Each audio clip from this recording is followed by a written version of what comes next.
இது ஒரு பலகுரல் நிகழ்ச்சி, யார் மனதையும் புண்படுத்துவதற்காக அல்ல. ஓகேங்களா? இப்போ நீங்கள் எல்லாம் வந்து குட் பேட் அக்லி அப்படின்ற படம் பார்த்துருப்பீங்க இல்லைங்களா?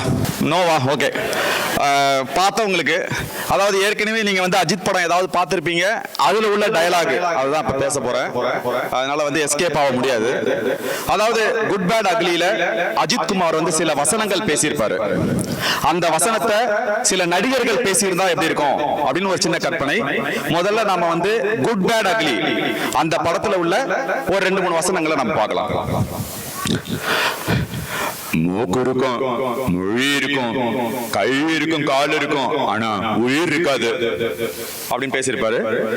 இன்னொரு படத்துல பாத்தீங்கன்னா, எந்த சூழ்நிலையிலையும் எப்பயுமே நெவர் எவர் கிவ் அப், வரட்டுமா அது அப்படின்னு பேசியிருப்பாரு அஜித்.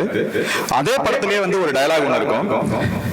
சிகரெட் எனக்காக விட்டுட்டேன், குடிக்கல என் ஒய்ஃபுக்காக விட்டுட்டேன், ஆனா வயலன்ஸ என் பையனுக்காக விட்டுட்டேன், ஆனா என் பையன் மேல யாராவது கைய வச்சுங்க விட்டதை தொட்டுடுவேன். அது இந்த டயலாக் வந்து குட் பேட் அக்லில இருக்கும். இந்த டயலாக் வந்து வில்லன் நடிகர் நம்பியார் அவர்கள் வந்து என்ன பேசலாம் எப்படி இருக்கும் அப்படின்னு நம்ம ஒரு சின்ன கற்பனை. யாருக்கும் ஒன்று சொல்லிக்கிறேன், மூக்கு இருக்கும், மொழி இருக்கும், கை இருக்கும், கால் இருக்கும், ஆனா உயிர் மட்டும் இருக்காது. என்கிட்ட நீங்க வாழாட்டீங்கன்னா எந்த ஒரு சூழ்நிலையிலையும் எப்பயும் never ever give up. Kabali, மரியாதையா சொல்றேன், என்ன மாதிரி ஒரு பெரிய கொள்ளக்காரனா வரணும்னா யார வேணாலும் எப்ப வேணாலும் போட்டு தள்ளலாம். மக்களே, உங்களுக்கு எல்லாருக்கும் தெரியும், நான் சிகரெட் குடிக்க மாட்டேன், தண்ணி அடிக்க மாட்டேன். அதே மாதிரி வயலன்ஸ் எப்பயாவது என்னை யாராவது தட்டி பார்த்தீங்கன்னா அப்பதான் என்கிட்ட இருந்து வயலன்ஸ் வரும். வரட்டுமா? என்ன மறுபடியும் கொள்ளக்காரனாக்கிறாதீங்க. வரேன்.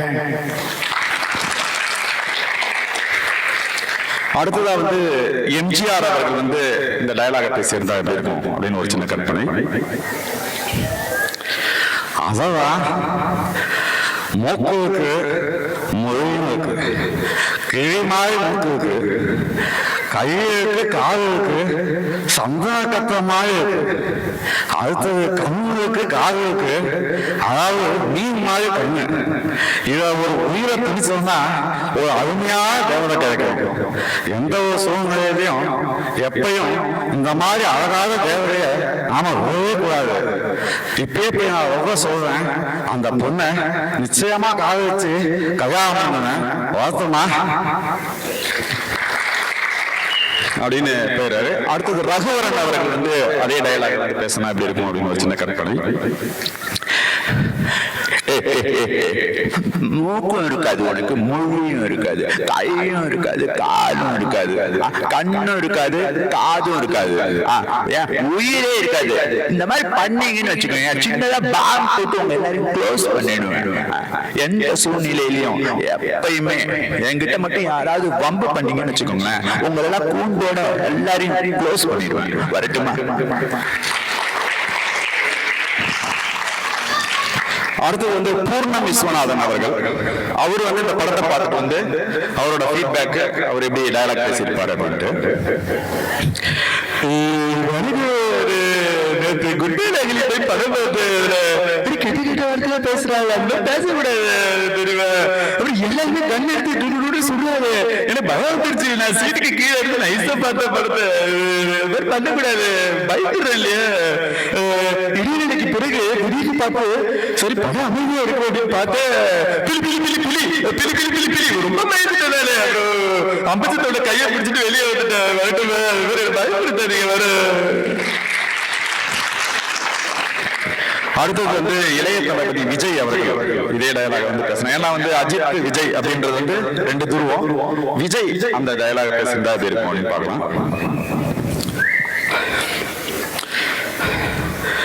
மூக்கு இருக்கும், கை இருக்கும், கால் இருக்கும், ஆனா ஊர் மட்டும் இருக்காது.